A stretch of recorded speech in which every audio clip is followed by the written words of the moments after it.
Good morning, everybody. This is Katia Home, and this is Faviana. Faviana, thank you so much for coming here today. You're welcome. So Faviana has a very interesting story, and keep going with the relocation videos.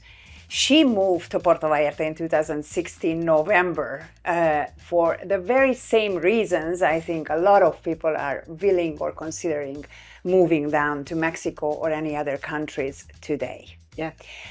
I met Faviana in 2020 or 21, and I can tell you guys that she is one of the most exciting and most interesting expat here in this town. Wow. Thank you. Thank you so much for being here today, and tell us about your experience. Like, how did it all happen? You kind of give me the idea that this was political reason. Faviana, sorry, I forgot to say, she moved from San Francisco, and you had your art galleries there. You had your own super life there. So what happened? Okay, so when I decided for political reasons that maybe I wanted to go somewhere, I chose Puerto Vallarta because I'd been many times and I enjoyed the people and the weather and the whole town. I mean, it's just really a fabulous place to come to. The food, the people, the environment, everything is just really lovely. So my husband and I talked about, well, where would we go? And we decided Puerto Vallarta was it. So I went on the internet and typed in real estate, Puerto Vallarta. 2016. 2016, November 6th. You just have to type in Kachaham, real estate, show me some houses. And she will. There are a lot of people out there now that they're thinking the same way. Like, shall we go? Shall we not? What? Yeah. You were sure that you want to make this move. Absolutely positive. But you are brave. You are a very brave person. Well, yeah. So you need some braveness for that, but it's not so difficult. So went online, found 3 houses to choose from, and I found one that just made my brain sparkle, and I made an offer on November 7th, and the offer was based on a contingency of seeing it in person. Yeah, we do this all the time. So you do that. So on November 30th, we were picked up at the airport and driven to the house, and we walked in and we went, sold. It's so amazing. Yeah. So that was 2016, and then everything unfolds from there. You spent 6 months here, right? Yeah. And 6 months you go back to California. Yeah. Yes. So how is this life? How did this whole thing work out for you? You by now you own several properties here. You rent them. You when you are here, I know you work. So you are a very, very active person. Yeah. What do you do when you're here? What do you do when you're back there? Well, I have Airbnbs back there too. So I have property in California and I take care of those. And I'm also in a beautiful part of Northern California. It's wine country, food country. I have gardens, I have houses to take care of. I have friends, and I do that and enjoy the weather because I go there for summer. Okay. Summer here is a tough one for me. Yes. You can get used to it, but if you have a plan B, but it's good to have a plan in the summer. That's true. So if you can keep your house where you are and you like summer there, then do that and then find a property here that you can come and enjoy for 6 months. So how was the process for you? Like you found the place. That was the first one, right? You picked the place before you did all the trámites, like the permits and everything. How did it work out for you? What was the process? You found the place, you loved it, and then you were like, okay, we need a visa or we need something. How did this work? Yeah, I know. We didn't think that through. Yeah.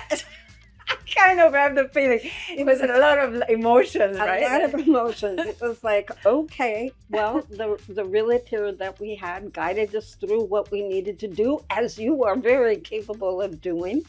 I'm sure you do that for people every single day. We do. So that, yeah. we really used our realtor as our guide, and helping us through the whole process, because buying a house is kind of the same as when you do it in the States, but it's a little more time consuming. You know, you have to plan that it's not going to happen in 30 days.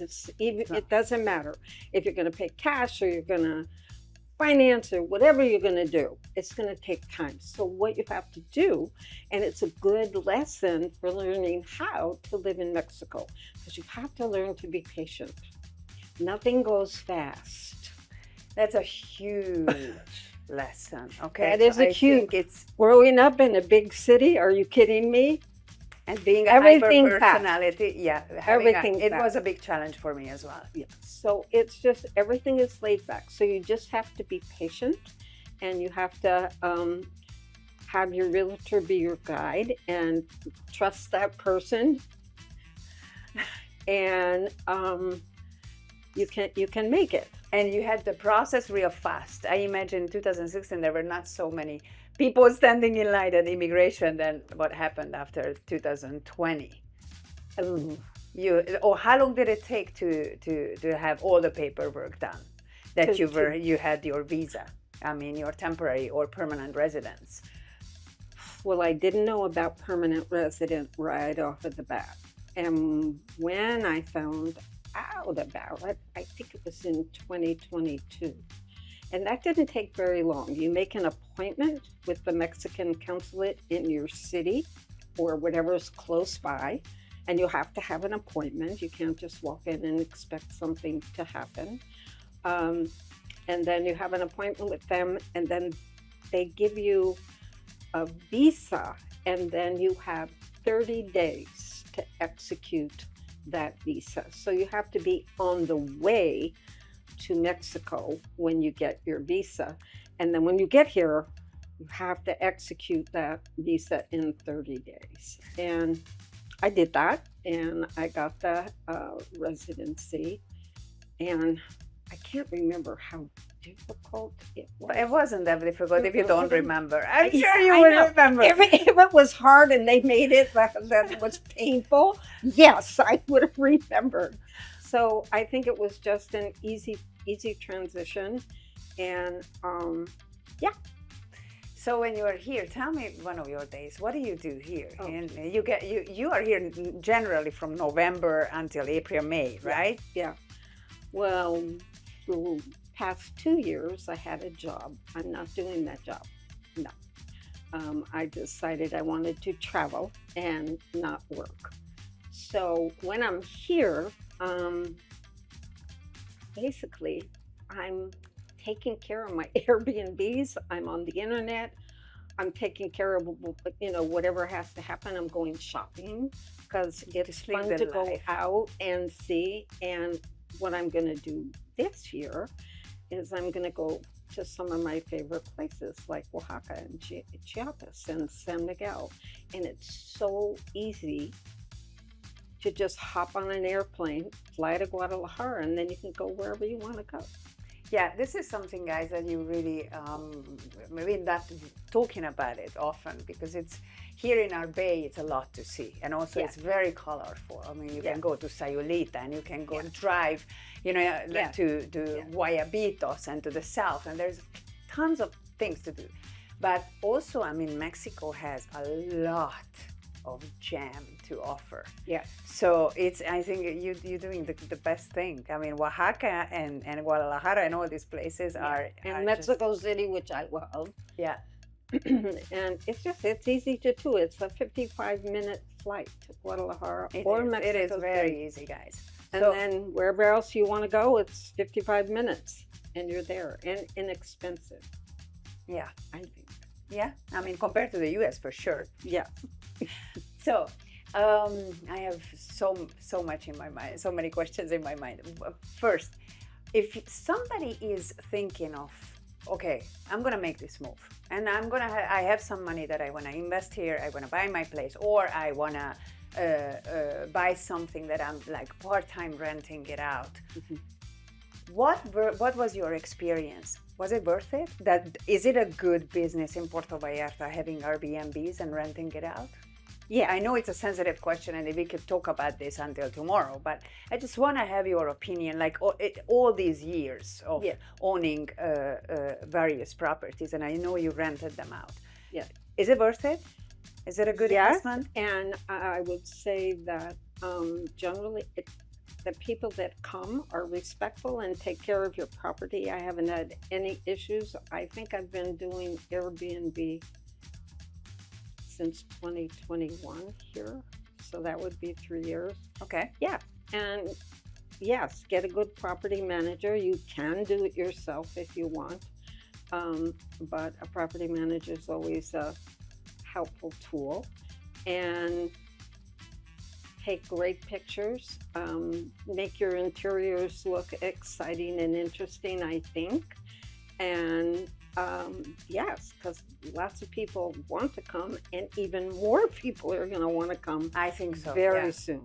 I do think so. That it is going to happen. Yeah. What would be your message to the people that are hesitant and they really don't know what to expect here in Mexico? What would you tell them? I mean, take a quantum leap. You aren't going to die by making the decision, and you can get here and change your mind. Exactly. So if you're thinking that you want to make a change, it's a fabulous place to come to. Yeah, we had a live video here on Sunday, and I was getting a little emotional, because I went back with time, and I was thinking why we made this decision, and all these feelings that you got in Puerto Vallarta. And I think it is a very special and magical place. I don't know what you think, because I'm sure you traveled all over. So what do you think that Puerto Vallarta has to offer that Cancun, Los Cabos, I don't know, other places? People. Yeah. The people. And when I talk to other people, that is the first thing that everybody says. The people here are so generous in spirit and mind, and even in taking care.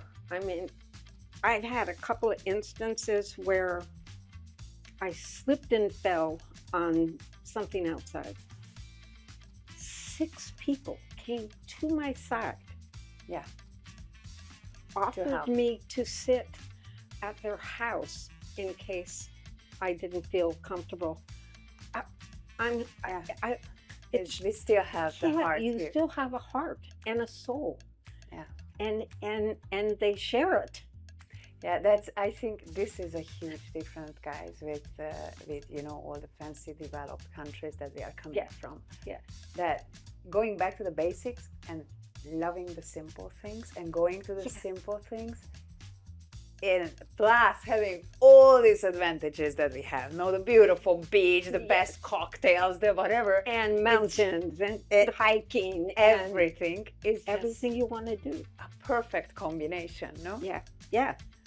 So you would say to the people that are sitting there and they don't know, to give it a try, right? Give it a try. Not much to lose. Nothing. Plus, what I'm saying is everything to gain. Everything to gain. Plus, they don't have to go and purchase right away. They can just, measure the temperature, come down, see if you like it or you don't. Yeah. It's very few people that hate Puerto Vallarta. I met them. Yeah. I met them. There is nothing in the middle. So I would love or hate. 90% is in love, and there is like a certain, because we have trash on the street and we have stuff that are not fancy. But they're working on that. Yeah, they are. But it's like, of course, it doesn't look the same, and not as manicured, except for certain areas as, let's say, California. Right. So, but you have to live with it, or you don't. So, come down, see it, try it and decide. But we live once in this planet, right? Yes. I think. Faviana, thank you so much for this. I don't know what, I mean, I'm sure these people out there have a million questions for you. I would say, can I give your contact if anybody is interested? Sure. Would that be okay with you? I have information on saving on your airplane ticket. Oh my, Faviana has information on everything, on guys. everything. I have information on saving on your property taxes should you decide to buy a place. Okay, I hope you're going to be able to keep up with all these people. Yes, because there are so many things that are information that are available that it takes a while to find them out.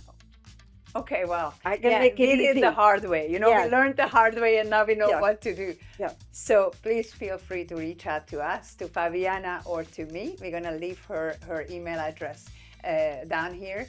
And thank you very much. You're welcome. Love My this. pleasure. Thank you so much for sharing all this. My pleasure. Thank you guys for watching. You have a wonderful day. And please do not hesitate. I mean, you have not much to lose. Ciao.